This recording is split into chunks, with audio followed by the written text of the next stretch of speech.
वास्तु शास्त्र में घर की हर दिशा का संबंध किसी न किसी देवता से बताया गया है।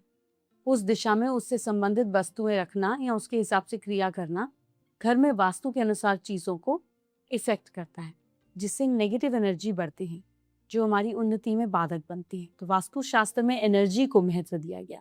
ये देखते हैं कि घर में पॉजिटिव एनर्जी ज्यादा से ज्यादा हो, नेगेटिव एनर्जी को घर में आने से रोका जाए। नेगेटिव एनर्जी हमारी इनकम, हमारी हेल्थ, हमारे रिश्ते, हम सबको इफेक्ट करता है। आइए जानते हैं वास्तु के अनुसार घर में किस डायरेक्शन का संबंध किस देवता है। घर में ईस्ट डायरेक्शन को इंद्र देवता और सूर्य देवता का मालिक माना गया है। इस डायरेक्शन को खाली रखना चाहिए, यहाँ पर सूर्य का प्रकाश आना चाहिए। ये सुख समृद्धि के लिए जरूरी माना गया है। ईस्ट डायरेक्शन के स्वामी ग्रह हैं सूर्य। घर में वेस्ट डायरेक्शन के देवता वरुण देव हैं। इस दिशा में आप बाथरूम या किचन बनाने से बचें। वरुण देव को जल तत्व का प्रतीक माना गया है और पश्चिम दिशा के स्वामी ग्रह हैं शनि। घर में उत्तर दिशा का संबंध कुबेर देव से है। ये धन के देवता हैं। इस दिशा में अलमारी तिजोरी रखना अच्छा माना गया है, इससे पैसे में ग्रोथ होती है।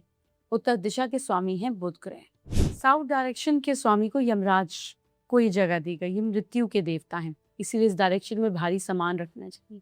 डायरेक्शन को कभी खाली नहीं रखना चाहिए। और इसके मालिक ग्रह हैं मंगल। घर की उत्तर पूर्व दिशा में इस कोने को कहते हैं ईशान कोण। इसके जो देवता हैं ये है शिव और स्वामी ग्रह हैं गुरु। ईशान कोण में पूजा घर इसीलिए अच्छा माना जाता है। घर के नॉर्थ वेस्ट डायरेक्शन के कोण, जिसको हम वायव्य कोण बोलते हैं, नॉर्थ वेस्ट, इसके देवता हैं वायुदेव। नॉर्थ वेस्ट में स्टोर रूम, टॉयलेट, बाथरूम आदि बनवाना अच्छा होता है। नॉर्थ वेस्ट के स्वामी ग्रह चंद्रमा है। वास्तु के अनुसार घर के दक्षिण पश्चिम, साउथ वेस्ट, जिसको हम नेतृत्व कोण बोलते हैं, इसके तत्व है पृथ्वी। ऐसे में आप साउथ वेस्ट में मिट्टी से बनी चीजें रख सकते हैं। साउथ वेस्ट के स्वामी ग्रह हैं राहु। घर के दक्षिण पूर्व, साउथ ईस्ट को अग्नेय कोण बोलते हैं, जिसका संबंध अग्नि तत्व से होता है। इस डायरेक्शन में आप इलेक्ट्रॉनिक का सामान रख सकते हैं, किचन बनवा सकते हैं। इस डायरेक्शन के स्वामी ग्रह हैं शुक्र देव। चलिए आपसे अब एक खास बात करते हैं। क्या मालामाल होने का योग नहीं बन रहा, पैसे नहीं आ रहे? घर की फीमेल जो मैरिड हो, थर्सडे के दिन किसी जरूरत दूसरी फीमेल को, मैरिड को, सुहाग की 16 सामान दान करें। 5 थर्सडेज ऐसा करें, आपके अपने आप रास्ते खुल जाएंगे। ये लक्ष्मी का, जो मैरिड फीमेल है उसको लक्ष्मी का प्रतीक माना जाता है। क्या लड़की की शादी नहीं हो रही है? अगर लड़की की शादी में कोई रुकावट आ रही है, पूजा वाले 5 नारियल लीजिए, भगवान शिव की मूर्तियां फोटो के आगे रखकर ओम श्री वरप्रदाय श्री नमः मंत्र का 5 माला का जाप करें। 5 नारियल शिव जी के मंदिर में चढ़ा दें। शादी की बाधाएं अपने आप दूर हो जाएंगी। क्या कोई परेशानी आपको घेरे हुए है? एक बर्तन में जल भरकर उसमें थोड़ा सा लाल चंदन मिला दें। बर्तन को बेड साइड रख के सोएं। सुबह जल को तुलसी के पौधे में चढ़ा दें। धीरे धीरे परेशानी दूर होगी। मैं आपको बजरंग बली पूजा के बारे में बता रही हूँ। पावनता, ब्रह्मचर्य और संयम यानी कि डिसिप्लिन। हनुमान जी अखंड ब्रह्मचारी और महायोगी भी हैं, इसीलिए उनको सबसे ज्यादा उनकी उपासना करना। आपको अपने सोच में ब्रह्मचर्य, अपने सेल्फ कंट्रोल और अपने माइंड को क्लियर रखना होगा। वार, स्नान, कपड़े, आसन, मुख्य मंडल, इस पवित्रता का ध्यान रखते हुए पूर्णिमा तिथि या मंगलवार, शनिवार हनुमान जी की उपासना के लिए जो भक्त हैं वो सुबह जल्दी अपने नहाने के पानी में थोड़ा सा गंगा जल मिला दें। लाल आसन पर बैठकर ईस्ट की तरफ मुंह कर लें। उसके बाद आप भक्ति मार्ग मंत्र जाप के लिए आप साउथ की तरफ भी बैठ सकते हैं। आप इस दौरान हनुमान जी की आंखों पर नजर टिका के रखें। यही नहीं, सात्विक तरीके से कामना पूर्ति के लिए मंत्र जाप रुद्राक्ष से करें। आप कौन से दिन करना चाहिए? पूर्णिमा या सैटरडे को हनुमान जी को तिल के तेल मिले सिंदूर का चोला चढ़ाने से सारे डर, सारी बाधाएं, सारी मुसीबतों का अंत होता है। फूल चढ़ाने से वैभव और सुख मिलता है। ट्यूसडे को हनुमान जी को लाल या पीले फूल जैसे कमल, गुलाब, गेंदा, सूर्यमुखी चढ़ाने से सारे वैभव और सुख मिलते हैं। नारियल पर मौली और या कलावा लपेटकर उनके चरणों में चढ़ाएं। मनचाही मुराद पूरी करने के लिए सिंदूर, एक नारियल पर मौली, जो मौली होती है उसको लपेटकर नारियल को चढ़ाते समय हनुमान चालीसा का पाठ करें और कहें, जय जय जय हनुमान गोसाई, कृपा करो गुरुदेव की नाई। इसके साथ साथ ड्राई फ्रूट्स, भोग, फ्रूट, हनुमान जी को ड्राई फ्रूट चढ़ाने से शास्त्रों में अलग अलग वक्त पर विशेष नियम उजागर हैं। इसके मुताबिक मॉर्निंग में हनुमान जी को नारियल या गोला या गुड़ के बने लड्डू का भोग लगाना चाहिए। इसी तरह दोपहर को हनुमान जी की पूजा में घी और गुड़ या फिर गेहूं की मोटी रोटी बनाकर उसमें दोनों चीजें मिलाकर या चूरमा अर्पित करना चाहिए। वहीं शाम या रात के वक्त हनुमान जी को विशेष तौर पर फल या ड्राई फ्रूट चढ़ाने चाहिए। हनुमान जी को जामफल, केले, अनार, आम बहुत प्रिय हैं। इस तरह हनुमान जी को मीठे फल, ड्राई फ्रूट्स अर्पित करने वाले के दुख, अनसक्सेसफुल चीजें और कड़वाहट दूर होती है, सुख और सक्सेस मिलती है। स्किन डिजीजेस और आपके ग्रहों का क्या कनेक्शन है, जानिए। देखिए, मून की वजह से आपको जो पस वाले फिंसी होते हैं वो होते हैं। मंगल से जो ब्लड में दिक्कत आती है और एक्ने, मोटे पेन वाले होते हैं। राहु के प्रभाव से ब्लैक हेड्स बहुत ज्यादा होते हैं। अगर कुंडली में 6th हाउस में कोई अशुभ प्लैनेट है तो उसका इलाज कीजिए। सूर्य मंत्र या आदित्य स्तोत्र का, आदित्य हृदय स्तोत्र का पाठ करें।